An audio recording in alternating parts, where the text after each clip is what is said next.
السميع العليم من الشيطان اللعين الرجيم. بسم الله الرحمن الرحيم.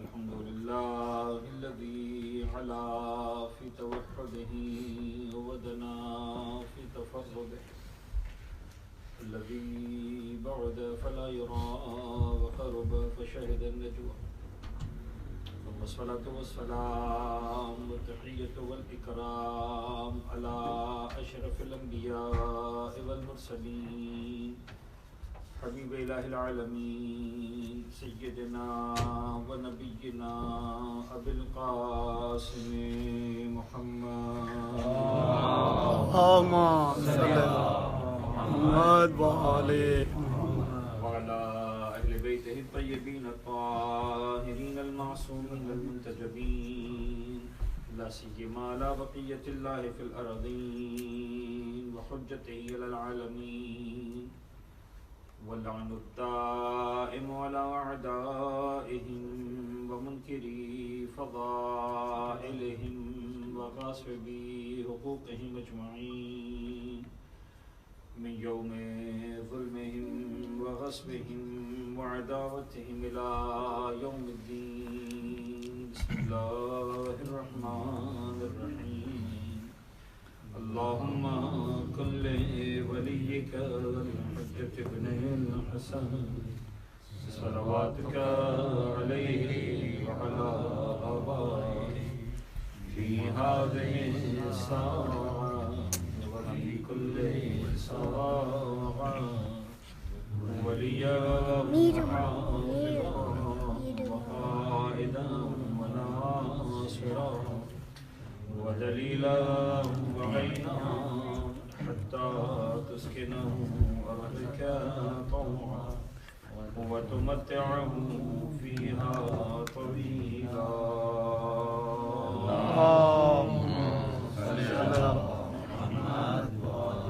أما بعد فقد قال الله الحكيم في كتابه المبين. بسم الله الرحمن الرحيم.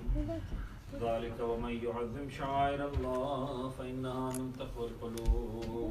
وقال أيضا بسم الله الرحمن الرحيم. والله أخرجكم من بطون أمهاتكم لا تعلمون شيئا وجعل لكم السمع والأبصار والأفئدة لعلكم تشكرون. صلى محمد اللهم صل على محمد وعلى محمد وعجل فرجهم. عزیزان گرامی، حضرت عادت ایک بہت ہی مختصر جلدی سے فقہ مسئلہ میں آپ اذان کی سماعتوں کی نظر کروں، اور اس کے بعد سلسلے گفتگو کو ہم جہاں تک ہم پہنچا چکے ہیں وہاں سے آگے بڑھائیں گے. اور ظاہر سی بات ہے کہ اپنا جو عنوان ہے عرفان امامت اور اس کے تقاضے، اس موضوع پر بطور خاص اور باقاعدہ طور پر آج سے گفتگو کا آغاز ہوگا. فقہی مسئلے کی حد تک عزیزان گرامی میں مسئلہ یہ عرض کروں کہ کل روز جمعہ ہے، اور روز جمعہ کے حوالے سے ویسے تو بہت ساری تفصیلات ہیں، ساری تفصیلات میں ہم نہیں جا سکتے. میں دو باتوں کا تذکرہ کروں گا. پہلی بات کہ کل کے دن ایک انتہائی اہم ادب یا ایک انتہائی اہم عمل جو ہے وہ ہے غسل جمعہ. شریعت میں جو ہے وہ بڑی تاکید ہے کہ انسان اگر فرض کرنا ایسے علاقے میں بھی ہے کہ جہاں پر اس کے پاس پانی اتنی آسانی سے میسر نہیں ہے، تب بھی جمعے کے دن نہانے کو ترک نہ کرے، جمعے کے دن کا غسل ضرور کرے. یہاں تک ہے کہ پیغمبر اکرم حضرت محمد اللهم صل على محمد وعلى محمد جو بطور خاص مولا امیر کو وصیتیں فرمائی ہیں، ان میں اس کا تذکرہ ہے. اور اس میں یہاں تک جملہ ملتا ہے کہ یا علی، اگر تمہیں پانی خریدنا پڑے اور پانی خریدنے کے لیے پیسے ادھار لینا پڑے تب بھی تم جو ہے وہ جمعے کے دن کے غسل کو ترک نہ کرے. بڑی شدید تاکید. اور اتنا اہم ہے یہ غسل کہ اس کے بارے میں تقریباً تمام علماء نے فرمایا ہے کہ جب یہ غسل کر لے انسان تو جب تو کوئی ایسا کام نہ کرے جس سے وضو غسل باقی لوگ واش روم وغیرہ، تو اسی غسل کے ساتھ اسے حتیٰ نمازیں پڑھنے کی اجازت بھی ہے، اس کو الگ سے پھر وضو کرنے کی ضرورت باقی نہیں رہتی ہے. لگے ہاتھوں میں چاہ رہا ہوں کہ بہت ہی آسان اور سادہ طریقے سے غسل کرنے کا طریقہ بھی آپ کے ساتھ ڈسکس کر لوں، تاکہ بعض اوقات ایسا ہوا کہ ہمیں اس طرح کا ریفلیکشن بھی ملا یا رسپانس اس طرح کا آیا کہ ایسا لگا کہ شاید بات صحیح طریقے سے نہیں پہنچی اور کسی کو نہیں معلوم تھا. دیکھیے نہانا اور ہوتا ہے، غسل کرنا اور ہوتا ہے. شریعت کے اعتبار سے جب اعمال شریعت بتاتی ہے تو اس کا طریقہ بھی شریعت بتاتی ہے. قانون شریعت کے مطابق جو نہانے کا طریقہ ہے، جو غسل کرنے کا طریقہ ہے، جب بھی کوئی واجب غسل کا موقع آئے، چاہے مستحب غسل کا موقع آئے، بہت سارے مستحب غسل ہے. جمعہ کا دن ہے، کربلا جاتے ہیں مولانا حسین کی زیارت کا غسل ہے، عید کا دن آتا ہے، عید کا غسل ہے. بہت ثواب ہے ان غسلوں میں. اور اگر فرض کریں کوئی ایسا کام ہوا زندگی میں کہ جب غسل واجب ہو جائے، تب بھی طریقہ ایک ہی ہے. نیت کریں گے، نیت کرنے کے بعد مکمل طور پر سر اور گردن کو دھوئیں گے. سر، گردن، یہ جو ہے وہ کان، چہرہ، یہ سارا کا سارا دھل جائے گا پہلے مرحلے میں. اور اس پورے سر اور گردن کو دھونے کے بعد مکمل طور پر بدن کا دایاں حصہ دھلے گا، اور بدن کا دایاں حصہ مکمل طور پر دھلنے کے بعد بدن کا بایاں حصہ مکمل طور پر دھلے گا. یہ آسان اور سادہ ترین طریقہ ہے غسل کرنے کا. اس میں وضو والی شرائط بھی نہیں ہے کہ جب سر و گردن دھو رہے ہو تو مثلا بدن نہ دھلے، یا بدن دھل رہا ہو تو سر و گردن نہ دھلے. ایسی کوئی بات نہیں. آپ سر و گردن دھو رہے ہیں، سارا بدن بھیگتا رہے، کوئی مسئلہ نہیں. آپ دایاں حصہ دھو رہے ہیں، سر و گردن میں پانی پڑتا رہے، شاور آتا رہے، کوئی مسئلہ نہیں. آپ الٹا حصہ دھو رہے ہیں، سر و گردن بھی بھیگتا رہے، دایاں حصہ بھی بھیگتا رہے، کوئی مسئلہ نہیں. سب چیزیں جو ہے وہ جائز ہیں. صابن شیمپو پہلے لگا لے تب بھی جائز ہے، درمیان میں لگائے تب بھی جائز ہے، بعد میں لگائے تب بھی جائز ہے. اس سے کوئی فرق نہیں پڑتا. اس سے کوئی آپ کے غسل کی صحت پر کوئی فرق نہیں پڑتا. یہ سادہ ترین طریقہ ہے. جی سر اور گردن دھونے کے بعد ایک دفعہ شاور سے نکلنا پڑے گا یا آگے؟ ہاں جی، بہتر یہ ہے کہ سر و گردن دھونے کے بعد ایسا، سر و گردن دھونے کے بعد ایک مرتبہ شاور سے نکل جائے، تاکہ 3 جو مرحلے ہیں، سر و گردن، بدن کا دایاں حصہ، بدن کا بایاں حصہ، یہ 3 مرحلے مکمل ہو سکیں. تو سر و گردن دھونے کے بعد ایک لمحے کے لیے اب شاور کو بند کر دیں، یہ شاور سے باہر آ جائیں، دوبارہ شاور میں جائیں، بدن کا دایاں حصہ دھوئیں، ایک لمحے کے لیے باہر آئیں یا شاور بند کر دیں اور پھر دوبارہ کھولیں، تاکہ جو ہے وہ تیسرا مرحلہ 3 مرحلوں میں غسل. تو یہ سادہ ترین طریقہ ہے ویسے بھی غسل کرنے کے لیے، اور یعنی مستحب غسل ہو چاہے واجب غسل ہو، یہ طریقہ. ایک سلوات پڑھ دیجیے گا.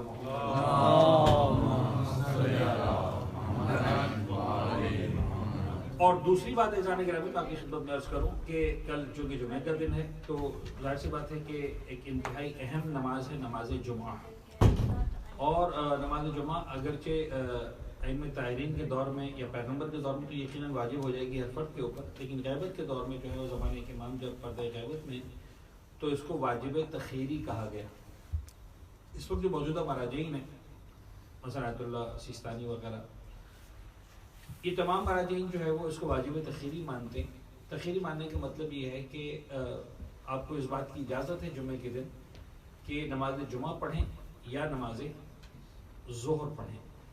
اگر آپ نماز ظہر پڑھتے ہیں تو پھر آپ کو جمعہ پڑھنے کی ضرورت نہیں، اور اگر آپ جمعہ پڑھتے ہیں تو پھر آپ کو نماز ظہر پڑھنے کی ضرورت نہیں.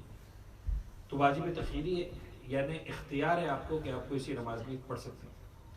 البتہ نماز جمعہ کے لیے شرط ہے کہ کم سے کم 5 افراد ہوں مل کر. اگر 5 افراد نہیں ہوں گے تو پھر نماز جمعہ نہیں ہو سکتی. کل بھی آپ نماز جمعہ کا اہتمام کیا گیا تو ہم نے یہی بات کی جو ہے وہ صفدر بھائی سے کہ اگر 5 افراد ہو گئے تو جمعہ پڑھ لیں گے ورنہ ظہر پڑھ لیں گے. تو بہرحال کل جو ہے وہ، اور چونکہ اس کے اندر اس بات کی گنجائش بھی نہیں ہے کہ اذان کے بعد بہت زیادہ تاخیر کی جا سکے.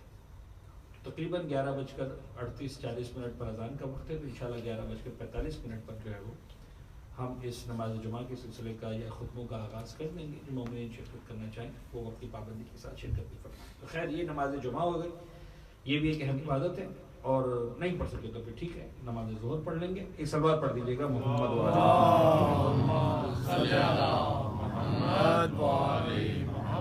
سرکار.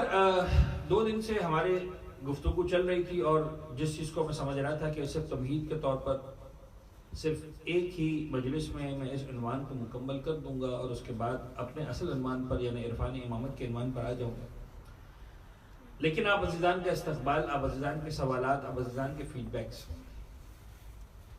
ان سب کو مد نظر رکھتے ہوئے میرا دل چاہ رہا ہے کہ 1-2 جملے اور آگے بڑھاتے ہوئے پھر آج اپنے اصل عنوان پر آ جاؤں. اور اپنے اصل عنوان کے لیے میں نے سورہ مبارکہ نحل کی آیت کا انتخاب کیا ہے. 78ویں آیت ہے یا 77ویں آیت. واللہ اخرجکم من بطون امہاتکم لا تعلمون شیئا وجعل لکم السمع والابصار والافئدۃ لعلکم تشکرون. اور اس سے پہلے جو آیت جس پر ہم بات کرتے رہے، ذالک ومن یعظم شعائر اللہ فانہا من تقوی القلوب. ایزان 2 دنوں کی گفتگو کا خلاصہ یہ ہے کہ فرش عزا حسین پر آنا کائنات کی سب سے بڑی سعادتوں میں سے ایک ہے، اور انسان جب فرش عزا پر آتا ہے تو میں نے ایک جملہ کل کے تک عرض کیا تھا کہ قطعاً اس بات کا اعلان کرنے میں، اس بات کو بیان کرنے میں کسی ہچکچاہٹ کا شکار نہ ہو، کسی گھبراہٹ کا شکار نہ ہو. یہ نہ سوچیں کہ آپ کی انٹیلیجنس پر جو ہے وہ کوئی انگلی اٹھائے گا، آپ کے انٹلیکٹ پر کوئی جو ہے وہ انگلی اٹھائے گا، آپ کے پڑھے لکھے ہونے پر کوئی جو ہے وہ سوال ریز ہوگا کہ بھئی یہ کیا جواب ہوا کہ مجھے چونکہ مولا حسین سے محبت ہے، چونکہ مولا سے عشق ہے، مولا سے میرا رابطہ ہے، لہٰذا میں جاتا ہوں، ان کی جب سال آتا ہے، ان کی برسی کا موقع آتا ہے تو میں چلا جاتا ہوں، بیٹھ جاتا ہوں فرش عزا پر، اور مجھے یہی مل جائے بہت ہے. یہ کہنے میں شرم و ہچکچاہٹ نہیں ہونا چاہیے. میں نے ایک چھوٹی سی ایگزامپل دی تھی آم والی کہ جب ہم جتنا بھی پڑھا لکھا انسان ہو اگر اس کو آم پسند ہے تو کہتے ہیں مجھے آم کھانا ہے اس لیے کہ اچھا لگتا ہے، تو اس میں برائی کیا ہے؟ اور جو بینیفٹس ہیں وہ سارے کے سارے ملتے ہی. عزیزان گرامی میں ایک چھوٹی سی بات آپ کے ساتھ اور یہاں پر بڑھانا چاہتا ہوں آگے، اور اس کے بعد اپنے عنوان پر آتے ہیں. اور عزیزان گرامی وہ بات یہ ہے کہ در حقیقت دنیا میں پروردگار عالم نے جتنی مخلوقات پیدا کی، جمادات ہیں، پتھر ہیں، بے جان چیزیں ہیں، ان کی اپنی انہیں وہ خلقت ہے، ان کا ایک انداز ہے. جو جاندار چیزیں ہیں، چاہے وہ پودے ہوں، چاہے وہ جانور ہوں، ان کا ایک الگ انداز ہے. لیکن ایک مخلوق ایسی ہے جسے پروردگار عالم نے کہا انسان ہے. تفصیلات میں نہیں جاؤں گا، لیکن خود لفظ انسان کیا ہے؟ یہ لفظ انسان اب ذرا غور کیجیے گا عزیزان گرامی، احادیث کے اندر بھی اس پر اشارہ کیا گیا ہے کہ انسان کو انسان کیوں کہا گیا. عربی کی لغت میں بھی اس بات پر بحث کی گئی ہے کہ صاحب بات یہ ہے کہ انسان کا لفظ نکلا ہی انس سے ہے، جس کو اردو میں جب استعمال کرتے ہیں کہتے ہیں مانوس ہو جانا کسی چیز سے. لفظ انسان انس سے نکلا. سبحان اللہ. پروردگار عالم نے انسان کو ایک ایسا وجود بنایا ہے کہ جو جس کو کہتے ہیں نا، انگریزی میں بھی کہتے ہیں the man is a social animal. ایک انسان جو ہے وہ معاشرتی مخلوق ہے، ایک ایسے جاندار ہے یہ کہ جو تنہائی کی زندگی نہیں گزار سکتا. یعنی اگر 1 منٹ کے لیے بات کو سمجھنے کے لیے اگر اسلام کو ہٹا بھی دیا جائے درمیان سے، تب بھی اسلام سے پہلے انسان انسان ہے. ماں باپ کے رشتے کا احترام دنیا میں اسلام کی وجہ سے نہیں ہے، انسانیت کی وجہ سے. سبحان اللہ. اور فرما دیں جب اسلام نہیں تھا تو ایسا نہیں کہ والدین کے رشتوں کا احترام نہیں ہوتا تھا، احترام اس وقت بھی ہوتا تھا. اسلام نے آ کر اس کو مزید فائن ٹیون کیا، اسلام نے آ کر اس پر مزید جو ہے وہ گہرائی میں جا کر اس کی شدت کو سمجھایا، اس کے لیول کو سمجھایا. ایک جملہ درمیان میں کہہ دوں، یہاں تک کہا کہ دیکھو لا تقل لہما اف، خبردار والدین کے سامنے اف بھی مت کرنا. سرکار امام جعفر صادق علیہ السلام صلی علی محمد وعلی محمد. سرکار نے فرمایا کہ اگر عربی زبان میں اف سے چھوٹا کوئی لفظ ہوتا تو پروردگار اس لفظ کو استعمال کرتا.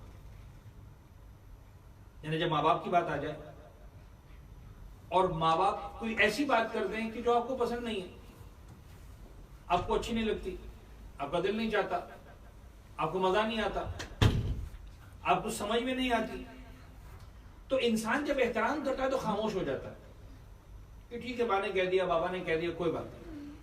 لیکن بعض اوقات اپنی ناراضگی کے اظہار کے لیے اس کی زبان پر ایک لفظ آ جاتا ہے، ہلکا سا اف.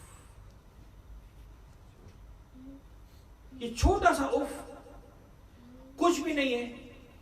نہ اس کا مطلب یہ ہے کہ میں آپ کے احکامات کی پابندی نہیں کرنے والا ہوں، نہ اس بات کا مطلب یہ ہے کہ ماں میں تجھ سے ناراض ہو گیا ہوں، نہ اس بات کا مطلب یہ ہے کہ مجھے تیری بات نہیں ماننی. نہ میں بات بھی مانوں گا، سمجھ بھی گیا ہوں، آپ کے سامنے سر بھی جھکا دیا، احترام بھی ہے. لیکن جو ایک دل کو تکلیف ہوئی آپ کی بات سن کر، اس کا جو میں نے ہلکا ترین اظہار کیا وہ کیا تھا؟ وہ اف کا. معصوم فرماتے اتنا بھی مت کرنا. تو خیر یہ رشتے اسلام نے اور زیادہ واضح کر کے بتایا، لیکن انسان جب سے تھا تب سے یہ رشتے ہیں. ان رشتوں کا تقدس ہے، ان رشتوں کا احترام ہے. چاہے وہ بھائی بہن کے حوالے سے ہو، بھائی بھائی کے حوالے سے ہو، دوستوں کے حوالے سے ہو، انسان نکلا ہی مانوس سے ہے۔ اب مجھے ایمانداری سے بتائیے عزیزان گرامی، چھوڑ دیجئے ایک منٹ کے لیے مجلس رضا کو، میں سادہ ترین بات کرنا چاہ رہا ہوں آپ کے ساتھ۔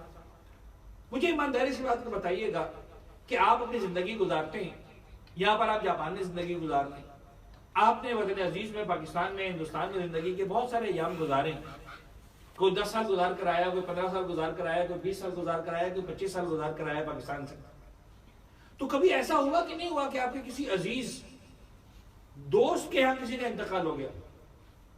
ڈیفینیٹلی ایسا ہوتا ہے، انسان محلوں کے اندر رہتا ہے، کسی عزیز کا انتقال ہو گیا، کسی جاننے والے کا انتقال ہو گیا، اور اب میں ایسی بات کر رہا ہوں کہ ایک منٹ کے لیے بھول جائے کہ وہ شیعہ بھی تھا کہ نہیں تھا، فرض کریں شیعہ نہیں تھا، غیر شیعہ تھا، آپ کے مذہب سے، آپ کے فرقے سے اس کا تعلق نہیں تھا، اہل سنت جماعت سے اس کا تعلق تھا، مثال کے طور پر آپ کا جاننے والا تھا، آپ کے ساتھ اٹھنا بیٹھنا تھا، دوستی تھی، کاروبار تھا، اسکول کا جو ہے وہ دوست تھا، آپ کے محلے کا دوست تھا، اور آپ کو پتا چلا کہ آپ کے دوست کے مثلا فادر کا انتقال ہو گیا، مجھے ایمانداری سے بتائیے آپ اس کو گلے مل کر یہ جملہ کہیں گے کہ نہیں کہیں گے کہ یار تیرے بابا کے مرنے کا افسوس ہو؟ کہیں گے؟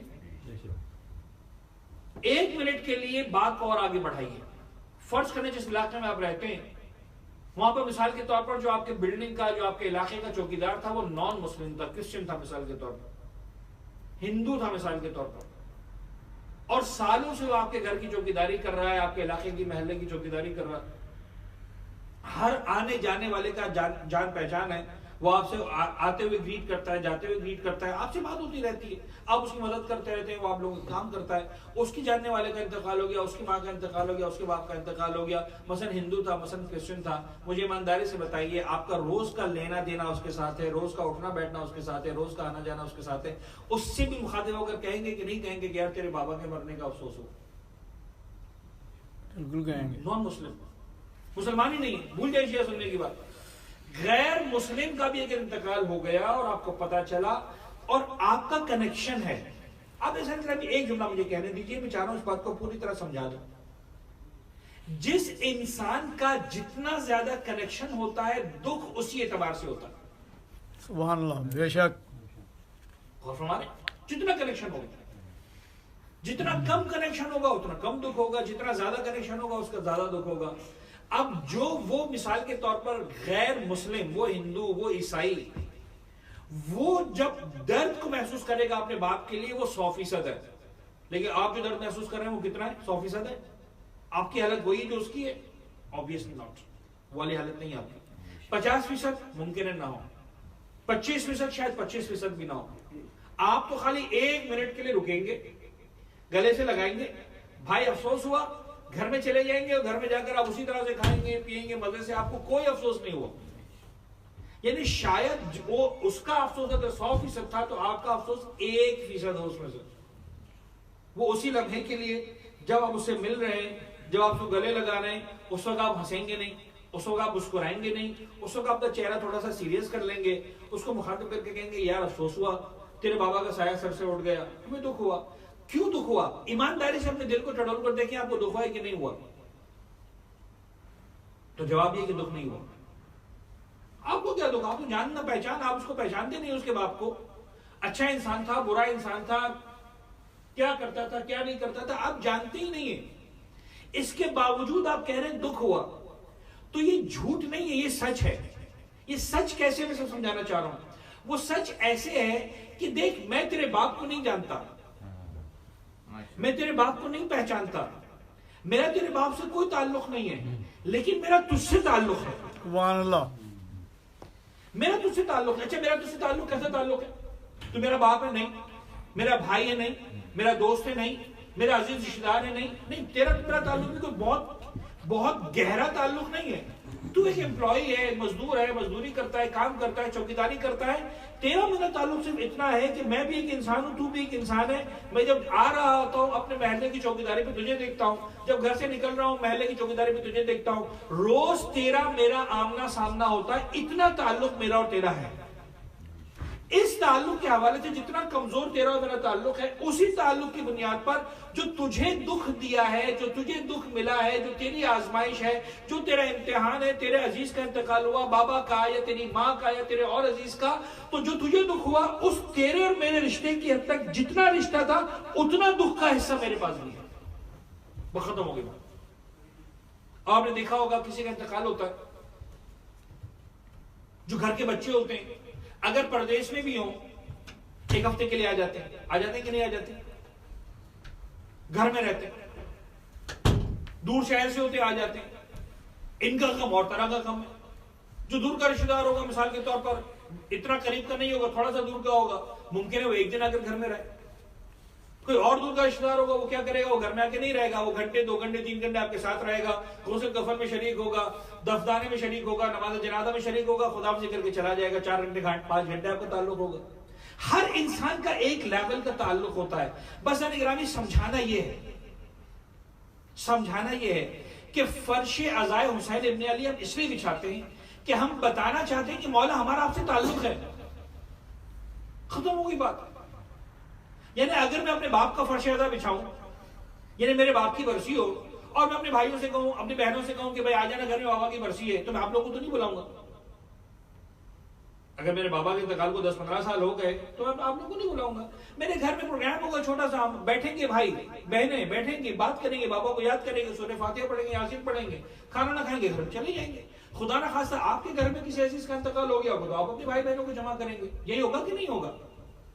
تو بات یہ ہے کہ جب میرے بابا کے غم ہوتا ہے اور 15-20 برسیاں گزر جاتی ہیں تو میرا انداز اور ہوتا ہے. میں ہر ایک کو نہیں بلاتا، آپ ہر ایک کو نہیں بلاتے، اور جو بلانے والا ہوتا ہے وہ صاحب عزا کہلاتا ہے.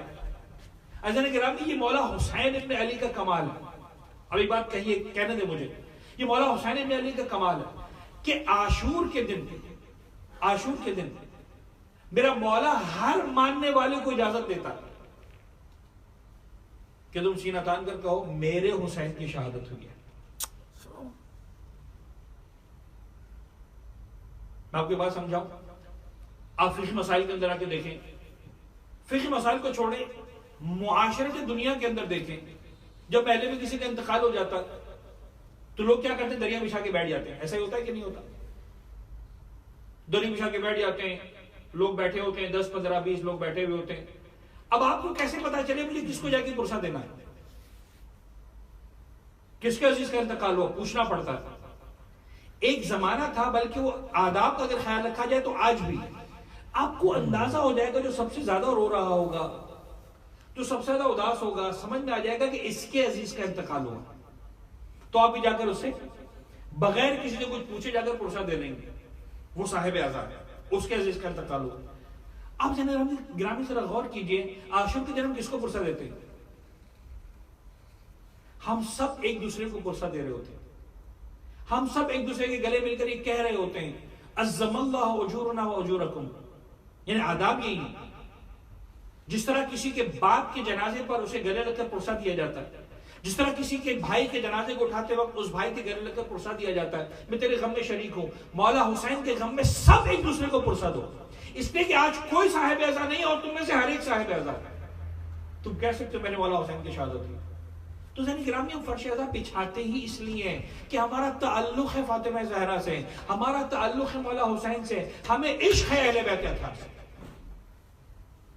اور اگین وہی والی بات جو میں نے پہلے بھی کہی تھی، ہم بھول سکتے ہیں اپنی ماں اور باپ کے غم کو، ہم بھول سکتے ہیں اپنے ماں اور باپ کی برسی کو، ہم بھول سکتے ہیں اپنے عزیز ترین ہستی کی برسی کو 10 سال 15 سال 20 سال گزرنے کے بعد، لیکن صدیاں گزرنے کے بعد بھی ممکن نہیں ہے کہ حسین ابن علی کی شہادت کے ایام آئیں اور ہم بھول جائیں کہ مولا حسین کی شہادت کے ایام آئیں. اس ذکر کو زندہ رکھنا ضروری ہے. اور عزیزان گرامی، یہ میں بتا دوں، یہ بات بھی ہمیشہ اپنے ذہنوں میں رکھیے گا کہ ہم نے اور آپ نے اس ذکر کو زندہ نہیں کر کے رکھا، اس ذکر نے در حقیقت ہمیں اور آپ کو زندہ کر کے رکھا. بے شک، سبحان اللہ. ہم ہیں تو یہ ذکر ہے، ایسا نہیں ہے، یہ ذکر ہے تو ہم زندہ ہیں. اور عزیزان گرامی، اگر اہل بیت کے ماننے والوں کے یہ، اگر ہمیں مولا حسین پر گریہ نہ کرنا ہو، مولا حسین پر آنسو نہ بہانے ہو، مولا حسین کا ماتم نہ کرنا ہو، مولا حسین کے مصائب اور فضائل کا تذکرہ نہ کرنا ہو، تو یقین جانیے میرے اور آپ کی زندگی کا کوئی فائدہ نہیں. بے شک. یہ فرش عزا اہل بیت ہے، یہ فرش عزا حسین ابن علی ہے. اس کا احترام اسی انداز سے ضروری ہے. مختلف انداز سے اس پر نکتہ چینی کی گئی، مختلف انداز سے انگلیاں اٹھائی گئی، مختلف انداز سے توجہات کو ڈائیورٹ کرنے کی کوشش کی جاتی ہے. مت آئیں ان باتوں کے اندر. میں نہیں چاہ رہا ہوں ان موضوعات کی طرف جاؤں، موقع ملے گا تو آئندہ مجالس میں کہیں نہ کہیں تذکرہ کروں گا، لیکن کسی کی باتوں میں نہ آئے.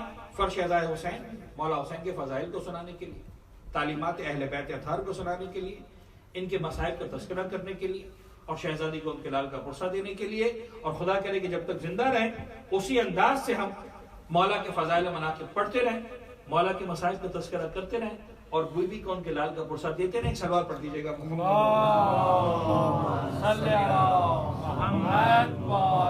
اجل گرامی، میں نے آپ سے وعدہ کیا تھا عرفان امامت اور اس کے تقاضے، یہ ہمارا عنوان ہے جس پر ہم بات کریں گے. ظاہر سی بات ہے کہ موضوع بڑا ہی اہم موضوع ہے، اور چونکہ یہ میرا تیسرا سفر ہے جاپان کا.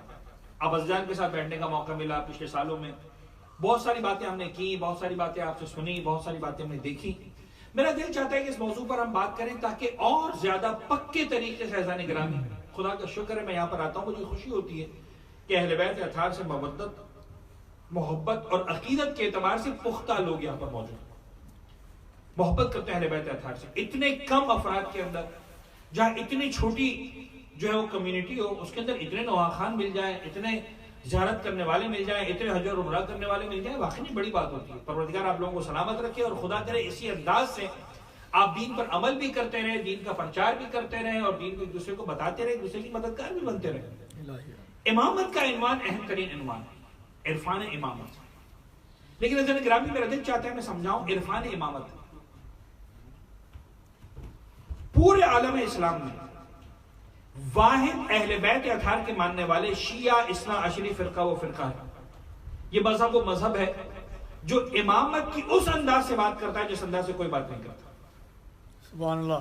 سادہ ترین الفاظ میں عزیزان گرامی اگر میں بات کرنا چاہوں تو میں یوں کہوں، جس پر انشاءاللہ ہماری ہر انداز سے، ہر اینگل سے، ہر زاویے سے بات ہوگی، کہ ہم آج اگر پروردگار کو بھی مانتے ہیں تو اب یقین جانیے نہ میری اوقات ہے نہ آپ کی اوقات ہے کہ ہم اپنی مرضی سے خدا کو خدا مان سکیں، خدا کو خدا سمجھ سکیں.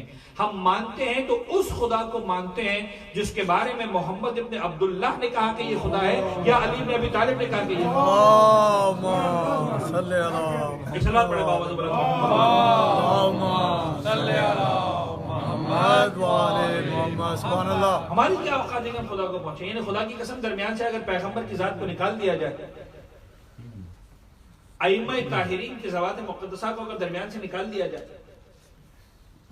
اور ہم اپنی عقلوں سے سمجھنے کی کوشش کریں کہ کیا واقعا اس کائنات کا کوئی خالق ہے بھی کہ نہیں، اس کائنات کو کوئی خلق کرنے والا ہے بھی کہ نہیں، کیا کسی نے اس کائنات کو بنایا بھی ہے کہ نہیں، آپ یقین جانیں گرامی، جس نے بھی اس کائنات کے اندر اہل بیت اطہار کو درمیان سے نکال کر پروردگار کو سمجھنے کی کوشش کی ہے، ٹکریں تو مارے ہیں، کچھ باتیں تو سمجھ میں آئی ہیں، خدا سمجھ میں نہیں آتی. بے شک. ہمیں کیسے پتہ چلے؟ اور آپ عزیزان گرامی یقین جانیے کہ اتنا زبردست رشتہ ہے پروردگار کا اور ہادیان برحق کا. مجھے امامت تک آنے کے لیے توحید کو سمجھانا پڑے گا، رسالت کو درمیان میں سمجھانا پڑے گا، توحید اور رسالت کے لنک کو سمجھانا پڑے گا. اور میں کوشش کر رہا ہوں کہ آج کی گفتگو کی حد تک، جس حد تک ہو سکے، اس لنک کو میں آپ حضرات تک سمجھا سکتا ہوں کہ وہ لنک ہے کیا توحید میں اور رسالت میں. آپ غور کیجئے گا عزیزان گرامی کہ پیغمبر اکرم نے جب پروردگار عالم کے تعارف کی بات کی، توحید کی بات کی، تو یاد رکھیے گا توحید کا تذکرہ بعد میں ہوا، رسالت کا تذکرہ پہلے ہوا. سبحان اللہ. سبحان اللہ. میں نہیں بتاؤں بات سمجھا پا رہا ہوں کہ نہیں، غور کیجیے گا، میرے ساتھ چلیے گا. توحید کو سمجھانے سے پہلے، پروردگار کی وحدانیت کو سمجھانے سے پہلے، پروردگار کے وجود کو سمجھانے سے پہلے، پیغمبر اکرم نے اپنے آپ کو منوایا، خدا کو بعد میں منوایا. یعنی رسالت کو پہلے منوایا، توحید کو بعد میں منوایا. پورا عالم اسلام اس بات کا گواہ ہے، کتابوں کو اٹھا کر دیکھ لیجئے. پہلی منزل پر جب پیغمبر اکرم نے عوام الناس کے سامنے پروردگار کی توحید کا اعلان کیا. جب حکم ہوا کہ اے حبیب کھل کر بات کریں، آئے اللہ کے رسول صفا کی پہاڑی پر آئے. خدا نصیب کرے مجھے بھی آپ کو بھی بار بار مکہ مکرمہ کی زیارت، صفا کی پہاڑی جہاں صفا اور مروہ کے درمیان واقع ہے. صفا کی پہاڑی سے اگر خانہ کعبہ کی طرف دیکھیں تو حجر اسود والا کونا نظر آتا ہے، اور اگر حجر اسود کی طرف پیٹ کر لیں، یعنی آپ صفا کی پہاڑی پر کھڑے ہوں اور اب آپ اپنی پیٹ کی طرف حجر اسود کو یعنی خانہ کعبہ کو رکھ لیں تو سامنے آپ کو ایک بڑا پہاڑ نظر آئے گا جس کا نام ہے کوہ ابو قبیس. بڑا اونچا پہاڑ. آج اس پہاڑ پر سعودی بادشاہوں نے اپنے محلات بنا کے رکھے. رائل فیملیز وہاں پر اگر رہتی ہیں آج کے دنوں میں، عمرے کے دنوں میں، اور مثال کے طور پر جو ہے وہ انٹرنیشنل گیسٹ آتے ہیں وہاں پر رہتے ہیں. خیر وہ ابو قبیس کے پہاڑ. پیغمبر اکرم صفا کی پہاڑی پر آنے کے بعد ایک فریاد بلند کرتے ہیں، وا صباحا. تاریخ ہے مکہ مکرمہ کی تاریخ اسلام. وا صباحا یہ طرح سے اعلان ہوا کرتا تھا، نعرہ ہوا کرتا تھا کہ بھئی میں کچھ بات کرنا چاہتا ہوں، جو آ سکتے ہو آ جاؤ. اہل مکہ جمع ہوئے، سامنے پیغمبر کے کھڑے ہوئے، پیغمبر صفا کی پہاڑی پر کھڑے ہوئے، اور اس وقت پیغمبر اکرم نے جملہ ارشاد فرمایا کہ اے لوگوں بتاؤ، اگر میں تم سے کہوں کہ اس پہاڑی کے پیچھے، کون سی پہاڑی؟ ابو قبیس کی پہاڑی، اونچی پہاڑی. ظاہر سی بات اس پہاڑ بہت اونچا پہاڑ ہے، اس پہاڑ کے پیچھے کیا ہے کچھ نظر نہیں آ رہا. کہا کہ اگر میں تم لوگوں سے کہوں کہ اس پہاڑ کے پیچھے ایک لشکر ہے جو تم پر حملہ کرنا چاہتا ہے، تم کو نقصان پہنچانا چاہتا ہے، تم سے جنگ کرنا چاہتا ہے، تمہارے مال اور مال کو غارت کر دینا چاہتا ہے، کیا میری بات پر یقین کر لو گے؟ لوگوں نے کہا کہ بے شک اے محمد تم صادق بھی ہو، تم امین بھی ہو. ماشاءاللہ. اور ہمارے جان گرامی، بے شک اے محمد تم صادق بھی ہو، تم امین بھی ہو، تم نے آج تک جھوٹ نہیں بولا، تمہاری زبان سے ہم نے صداقت اور سچائی کے سوا آج تک کچھ نہیں سنا. پیغمبر اکرم بات توحید کی کرنا چاہ رہے ہیں، پروردگار کا تذکرہ بعد میں کر رہے ہیں، اپنی صداقت کی گواہی پہلے دلوا رہے ہیں. غور فرما رہے ہیں، اپنے آپ کو پہلے منوایا، پہلے مجھے مانو. کہا کہ محمد ہم تمہاری ساری بات ماننے کو تیار ہیں، تم کہہ دو کہ تو ہم مان لیں گے اس پہاڑی کے پیچھے موجود ہے. اب اگر ایک اور نقطے کی طرف توجہ دلاؤں، اپنی صداقت پر جو ایمان دلوایا اس کے لیے جو آزمائش قرار دی، وہ آزمائش قرار دی غیب پر ایمان. اب غور کیجیے گا، بہت ایسا تھا آگے بڑھو. یعنی مجھے تو تم مانتے ہو صادق، مجھے مانتے ہو امین، میری بات مان کر جو ظاہر ہے اسے تو ماننے کو تم تیار ہو، مجھے معلوم ہے. لیکن آج میں یہ سوال کر کے، پہاڑی کے پیچھے کی بات کر کے، میں ظاہر کے مقابلے میں غیب کو تمہارے سامنے رکھ رہا ہوں. جو نہیں دیکھا اس کو بھی ماننے کو تیار ہو کہ نہیں ہو؟ لشکر پیچھے ہے نا، اگر ہے تو اگر کر کے بات کر رہے ہیں. اگر میں کہہ دوں اس پہاڑی کے پیچھے لشکر ہے، تمہاری نگاہوں کے سامنے نہیں، نہ تمہیں معلوم ہے کہ کوئی لشکر آیا ہے کہ نہیں آیا، چھوٹا لشکر ہے کہ بڑا لشکر ہے، کس ارادے سے آیا، کچھ بھی نہیں معلوم، صرف اس لیے مان لو کہ محمد کہہ رہا ہے. یعنی غیب کے بارے میں اگر وہ چیز جو تمہاری نگاہوں سے غائب ہے، اگر اس کے بارے میں محمد کہے تو ماننے کو تیار ہو کہ نہیں ہو؟ کہا محمد ہم ماننے کو تیار ہیں. کہا اگر یہ ماننے کو تیار ہو تو پھر کہو قولوا لا الہ الا اللہ تفلحوا، اللہ کی وحدانیت کا اعلان کرو، لا الہ الا اللہ کا اعلان کرو، فلاح پاؤ. حضرت گرامی ذرا غور کیجئے، چاروں کے بعد مرحلہ بہ مرحلہ آگے بڑھے، مرحلہ بہ مرحلہ. یہ توحید کتنی امپورٹنٹ ہے، کتنا مقام ہے اس توحید کا. آپ نے جملے کے وزن پر غور کیا؟ اللہ کے رسول نے کیا ارشاد فرمایا؟ آپ نے سبحان اللہ کہہ دیا، آپ نے پڑھ دیا، اور واقعی سبحان اللہ کہنے کے قابل ہے جملہ. قولوا لا الہ الا اللہ تفلحوا، لا الہ الا اللہ کا اور فلاح پا جاؤ. مجھے دو انتہائی اہم نکات پر بات کرنی ہے اس مرحلے پر رخ کرتے. بیچاروں یہ مراحل بھی مرحلہ پر مرحلہ ذہنوں میں بیٹھتے ہیں. اہل مکہ کے سامنے اگر پیغمبر کہہ دیتے کہ میرے پاس ایک خدا ہے، اس خدا کو مان لو،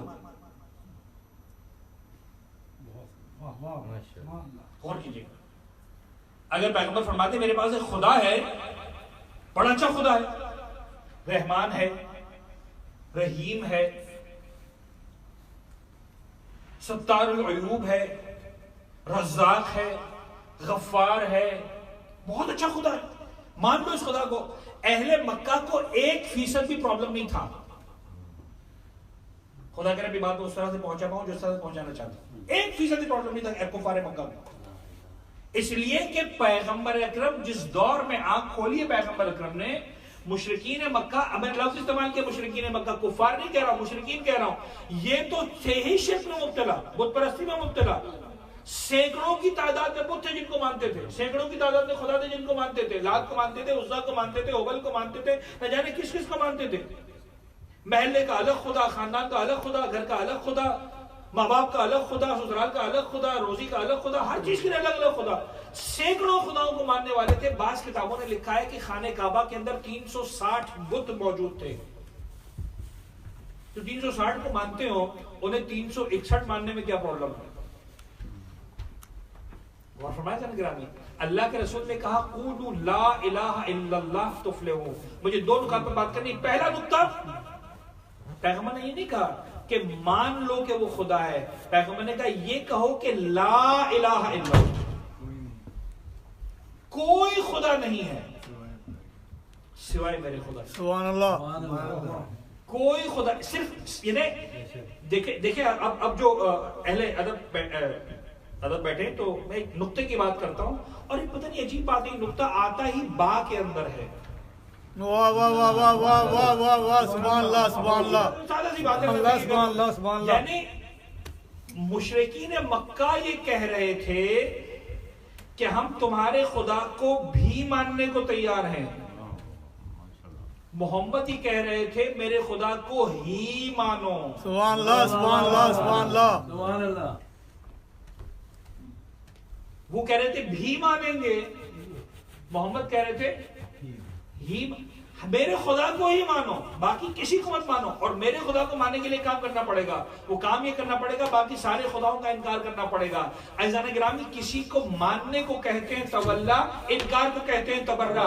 یہ توحید وہ توحید ہے. پیغمبر اکرم کو اپنی آغاز کے پہلے دن یہ وہ تولا ہے جو بغیر تبرہ کے قبول نہیں ہے. نہ محمد کو تبرہ کے بغیر قبول ہے، نہ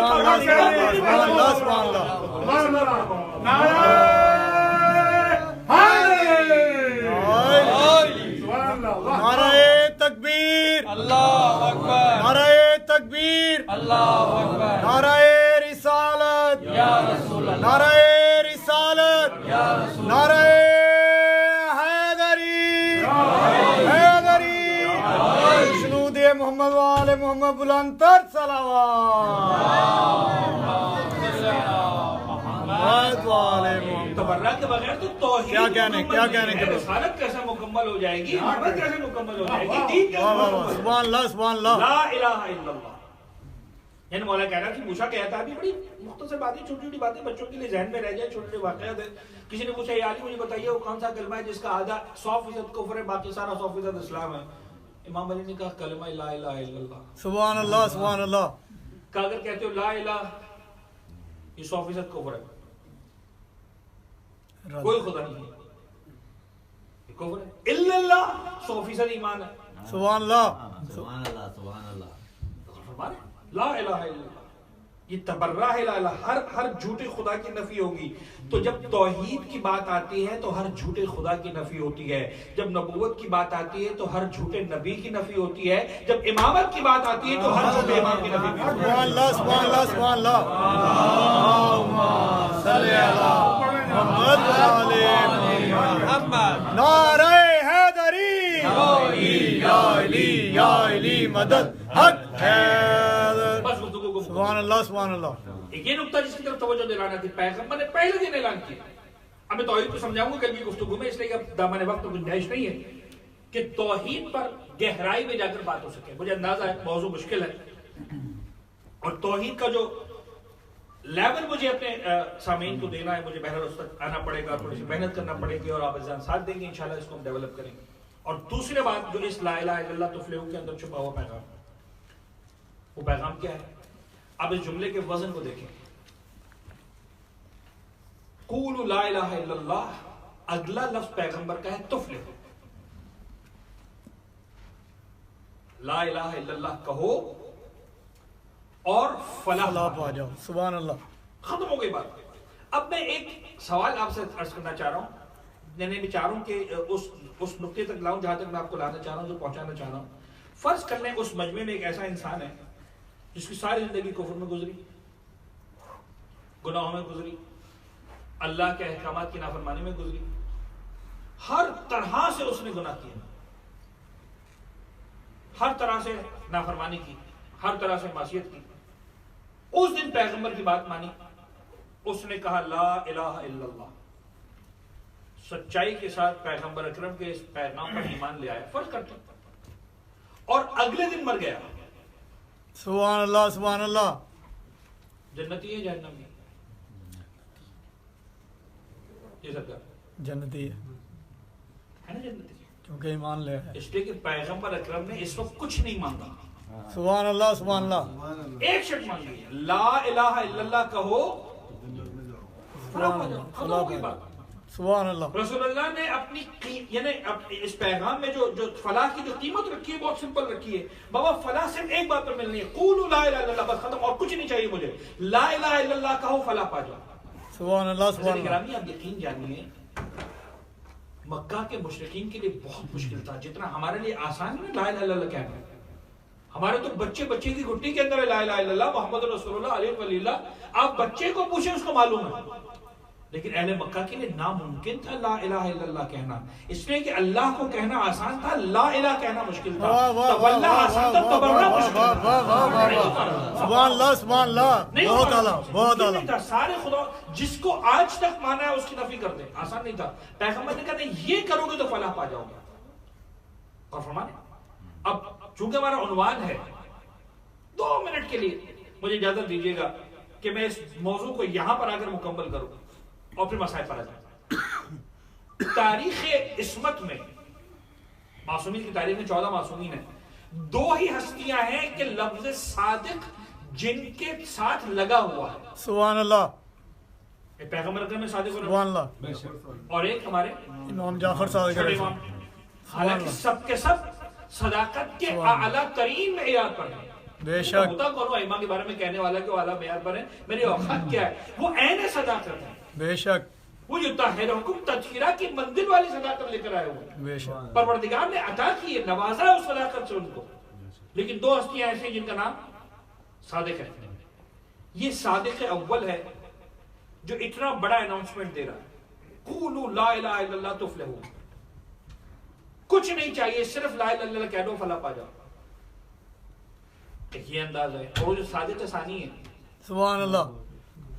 یہ صادق اول کی زندگی کا پہلا جملہ ہے، یعنی من حیث النبی، سمجھانے کے لیے کہہ رہا ہوں، من حیث النبی جو ایک سٹیٹمنٹ دیا وہ پہلا. اور وہ جو صادق ثانی ہے، چھٹے امام حضرت امام جعفر صادق اللہم صلی علی محمد وعلی محمد. ان کی زندگی کا ظاہری اعتبار سے آخری جملہ. وسائل الشیعہ میں روایت ہے، بہار میں روایت ہے، اصول کافی میں روایت ہے، اور علماء نے اس روایت کو صحیح روایت تسلیم کیا ہے. ابو بصیر کی روایت. ابو بصیر کہتے ہیں میں آیا مدینہ منورہ میں، چھٹے امام کی شہادت ہو چکی تھی. میں ان شہادت کے ایام میں نہیں تھا مدینہ میں. میرا موضوع ہے نا عرفان امامت اور اس کے تقاضے، تو کچھ تقاضوں پر بھی بات کریں. 2 منٹ حرج نہیں ہے. بسم اللہ. بسم اللہ. کب میں پہنچا مدینہ منورہ میں، امام کی شہادت ہو چکی تھی، امام دنیا سے رخصت ہو چکے تھے. میں رسم دنیا نبھاتے ہوئے اپنے دل کی بات کرنے کے لیے گیا امام کے گھر میں پرسہ دینے کے لیے. کیسے ممکن ہے انسان امام کے گھر میں نہ جائے پرسہ دینے کے لیے؟ میں آیا امام کی خدمت میں، امام کے گھر میں پرسہ دینے کے لیے آیا.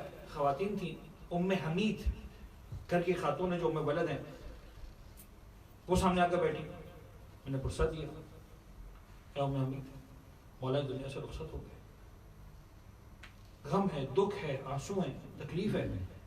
ایک جو رسم ہوتی ہے کہ پوچھا جاتا ہے کیا تھا، کیسا تھا، کیا ہوا تھا. عام طور پر آخری لمحات پر ڈسکس کیا جاتا ہے. ام حمید نے کہا کہ اے ابو بصیر میں آپ کو ایک بات بتاؤں. کہا بتائیے ام حمید. یہ ام حمید کی روایت ابو بصیر کی زبانی آئی بات. کیونکہ امام کا آخری وقت آیا تو امام نے اپنے سارے عزیزوں، رشتہ داروں، نزدیک کے اصحاب کو جمع کیا، کسب کو جمع کرنے کا حکم دیا، سب آ جائے. جب سب جمع ہو گئے اور امام کو بتایا گیا کہ مولا سب جمع ہو چکے ہیں، آپ کیا فرمانا چاہتے ہیں؟ اس وقت امام نے آنکھیں کھولی اور آنکھیں کھول کر اپنے اصحاب سے کہا اے میرے صاحب، اے میرے عزیزو، اے میرے رشتہ دارو، یاد رکھنا لن تنال شفاعتنا من استخف بالصلاۃ، یاد رکھنا ہماری شفاعت اس کو نصیب نہ ہوگی جو نماز کو حقیر سمجھے۔ اچھا خدا کا شکر ہے، میں دیکھتا ہوں یہاں پر ایک فرد ایسا نہیں جو نماز کو حقیر سمجھے، خدا نہ کرے کوئی ہو جو نماز کو حقیر سمجھے، جو نماز کو حقیر سمجھے اس کو میری شفاعت نصیب نہیں ہوگی۔ میں سوچتا تھا کیا راز ہے، اس صادق اول نے کچھ نہیں مانگا، کہا قولوا لا الہ الا اللہ تفلحوا، نہ نماز مانگی، نہ روزہ مانگا، نہ جہاد مانگا، کچھ نہیں مانگا، صرف لا الہ الا اللہ کو فلاح پا جاؤ۔ اور یہ صادق ثانی جو کہہ رہا ہے کہ نہیں ایسے نہیں ہوگا، لا تنال شفاعتنا من استخف بالصلاۃ، ہماری شفاعت اس کو نصیب نہیں ہوگی جو نماز کو حقیر سمجھے۔ میرے سمجھ میں نہیں آتا تھا کیا بات ہے، جب غور کیا تو ایک بات سمجھ میں آئی، وہ جو کہہ رہا تھا لا الہ الا اللہ کہو فلاح پا جاؤ، اس کے سامنے مومن نہیں تھے، مشرک تھے۔ اور یہ جو صادق کہہ رہا تھا، جو دوسرا اس کے سامنے مشرک نہیں تھے، مومن تھے۔ جب مشرک ہو تو معیار اور ہے اپنے پاس بلانے کا، جب مومن ہو تو پھر شفاعت کا معیار۔ سبحان اللہ، سبحان اللہ، سبحان اللہ، سبحان اللہ، کیا کہنے کی بات، سبحان اللہ، سبحان اللہ۔ میں نے جملہ کہا اور اسی سے میں مسائل پر جاؤں گا۔ اگر کوئی شخص ہوتا جو پیغمبر کی خدمت میں اس دن کہتا کہ میں ایمان لے آیا، یقیناً جنت کا حقدار تھا، بے شک یقیناً فلاح کا حقدار تھا، اس لیے کہ اللہ کے رسول نے وعدہ کیا تھا۔ اور یہ در وہ در ہے جو وعدہ کر لیتے تو پیچھے نہیں ہٹتے، یہ در وہ در ہے جو کبھی بھی کسی بھی انداز احترام کو خالی ہاتھ واپس نہیں جانے دیتے۔ گرامی میرا دل چاہ رہا ہے میں ہور کا تذکرہ کروں، یقیناً مسائل پڑھے جائیں گے، یقیناً تذکرہ ہوگا، یقیناً کریا ہوگا۔ ایک نظر گرامی ایک کام کیا تھا ہور نے، مجھے تو لگتا ہے کہ کام حرس کا بھی نہیں ہے، حرس کے ماں باپ کا ہے۔ حر کے ماں باپ نے حر کے دل میں جناب فاطمہ زہرا کی محبت اور مودت بٹھا کے رکھی تھی۔ خدا کی قسم بیج یہ مودت اہل بیت کا بیج اپنی نسلوں کے دلوں میں بو کر رکھے، کبھی نہ کبھی مولا حسین کبھی نہ کبھی ہاتھ تھامیں گے، جناب زہرا کبھی نہ کبھی ہاتھ تھامیں گے۔ آتے ہیں زندگی میں حالات،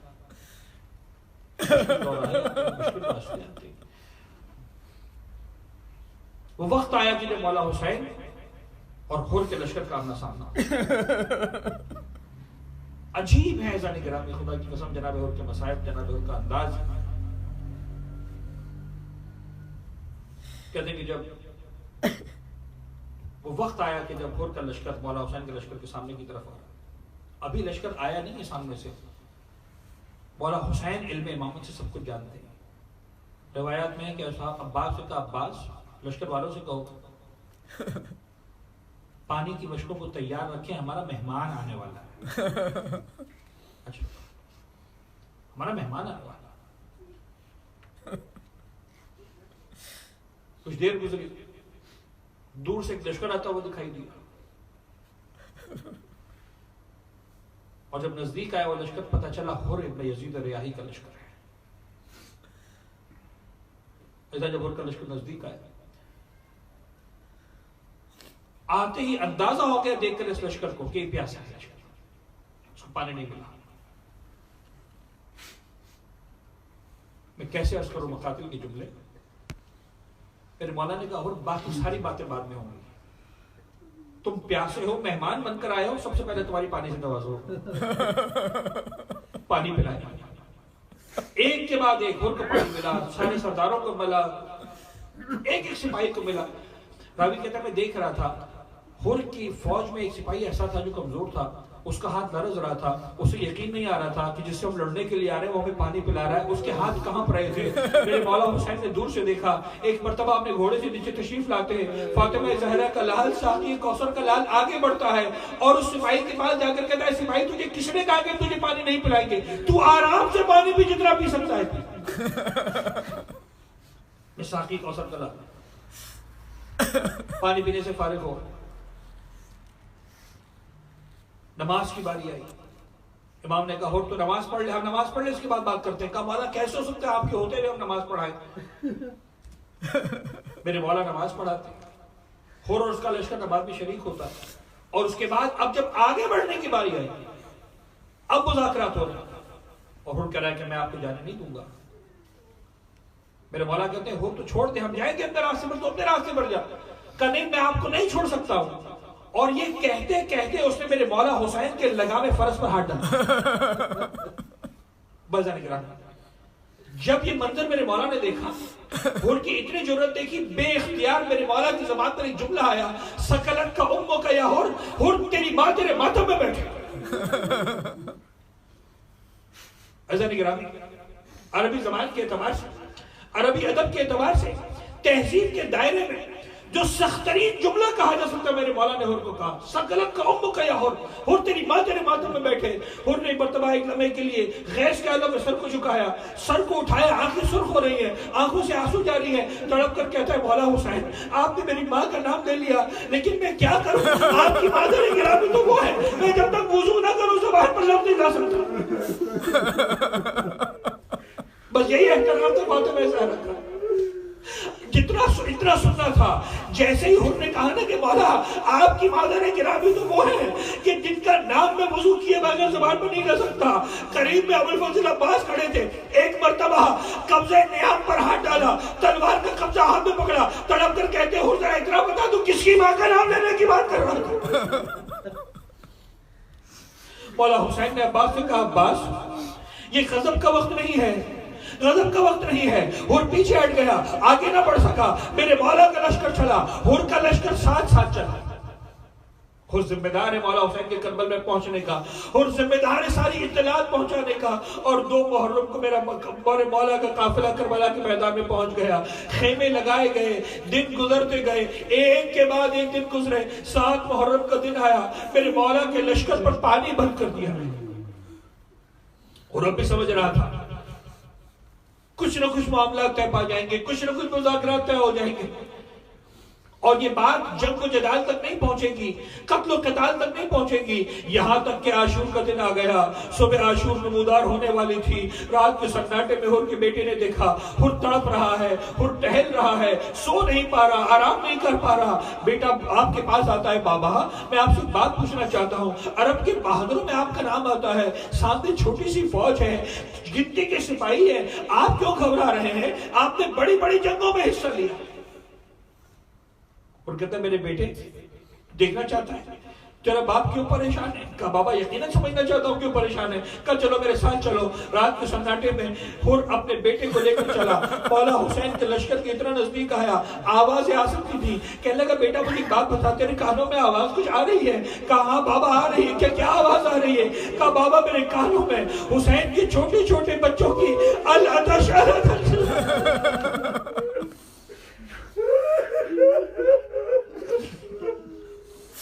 بابا میرے کانوں میں العطش کی صدایں آ رہی ہیں۔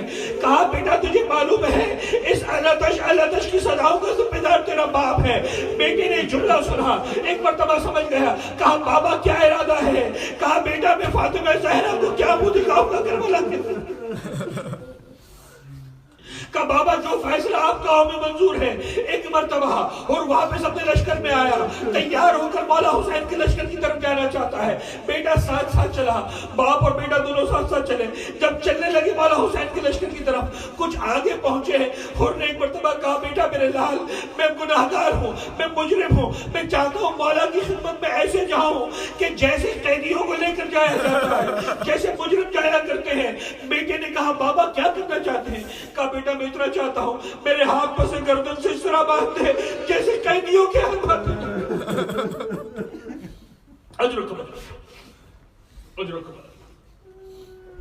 بیٹا رکا، باپ کے ہاتھوں کو پس گردن سے قیدیوں کے انداز سے باندھا، پھر آگے جانے لگا۔ کچھ دیر گزری، ایک مرتبہ کہتا ہے بیٹا مجھے شرم آتی ہے، میں فاطمہ زہرا کے لال کا چہرہ کیسے دیکھوں گا، میری آنکھوں پر پٹی باندھ دے تاکہ میں سامنے سے اپنے مولا کے چہرے کو اس انداز سے نہ دیکھوں، میرا سر شرم سے جھکا جا رہا ہے۔ آنکھوں پر پٹی باندھی گئی، اب باپ اور بیٹا دونوں آگے بڑھ رہے ہیں۔ کچھ دیر گزری، جب مولا کا لشکر نزدیک آنے لگا، ایک مرتبہ حر کے بیٹے کی زبان پر آیا اللہ اکبر،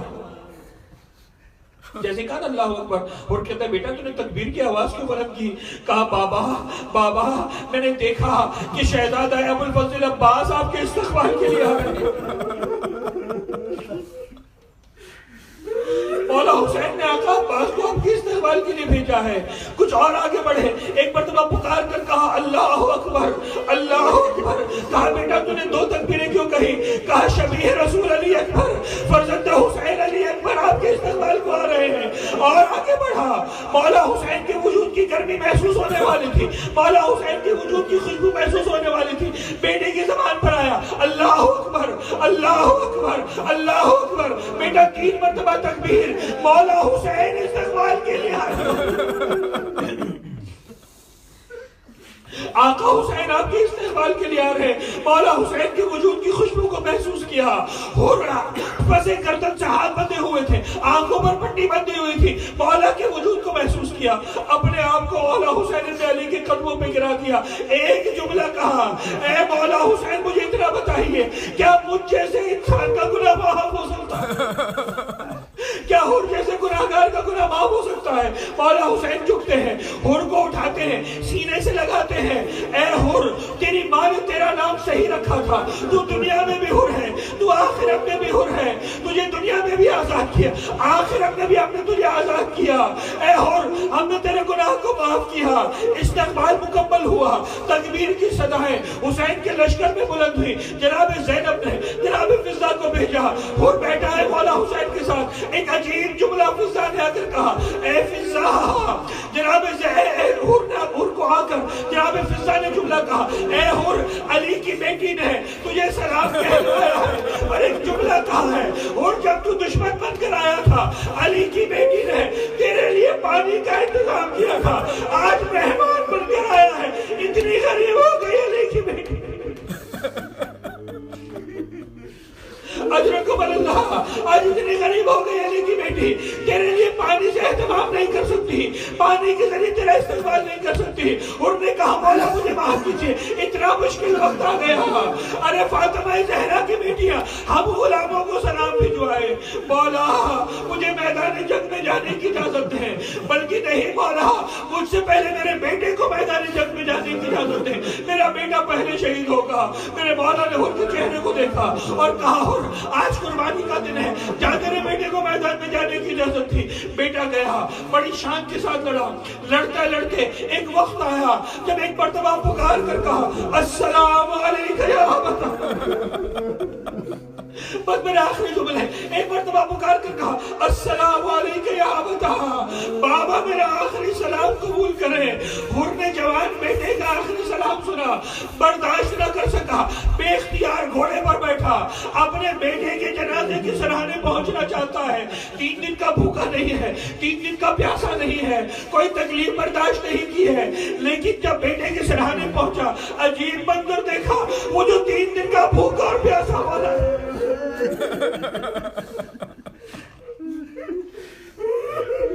وہ جو 3 دن کا پیاسا فاطمہ زہرا کا لال تھا، وہ حر کے بیٹے کے سراہنے پہنچا ہوا ہے، حر کے بیٹے کا سر، حر کے بیٹے کا سر مولا حسین کے زانوں پر ہے۔ حر نے ہاتھ جوڑ دیے، مولا یہ غلام کتنے غلام کا سر ہے، آقا کے زانوں پر نہیں ہوگا۔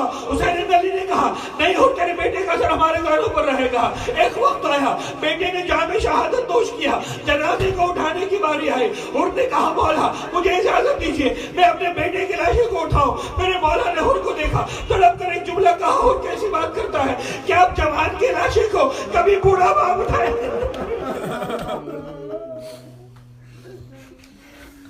کیا جوان کے بیٹے کو کبھی بوڑھا، جوان بیٹے کے لاشے کو کبھی بوڑھا باپ اٹھایا کرتا ہے؟ حر پیچھے ہٹ جا، تیرے جوان کی لاشیں کو فاطمہ کا لال اٹھائے گا، حسین ابن علی اٹھائے گا، میرا دل چاہتا ہے کہ حور ہاتھ جوڑ کر درخواست کر رہا ہوں، اے حور کچھ دیر صبر کر جانا، جب اکبر کے جنازے کو اٹھانے کی باری ہے مولا حسین کی آپ نے آ کر کہنا، مولا آپ نے کہا تھا بوڑھے باپ جوان بیٹوں کے لاشوں کو نہیں اٹھانا۔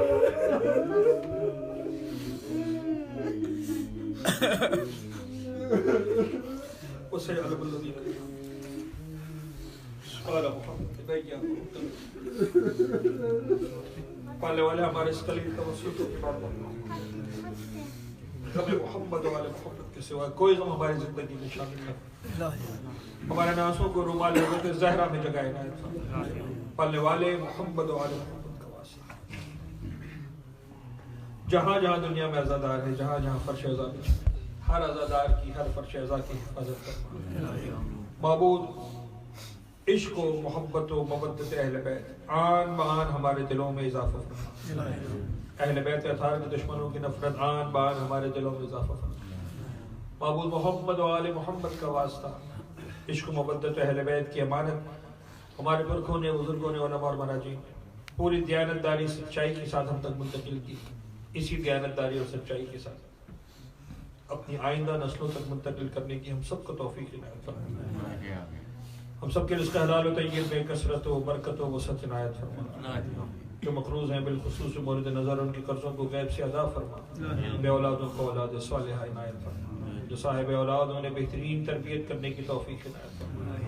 پالنے والے محمد و آل محمد کا واسطہ، دنیا میں جہاں جہاں اہل بیت کے چاہنے ماننے والے موجود ہیں سب کی جان و مال، عزت اور آبرو کی حفاظت فرما۔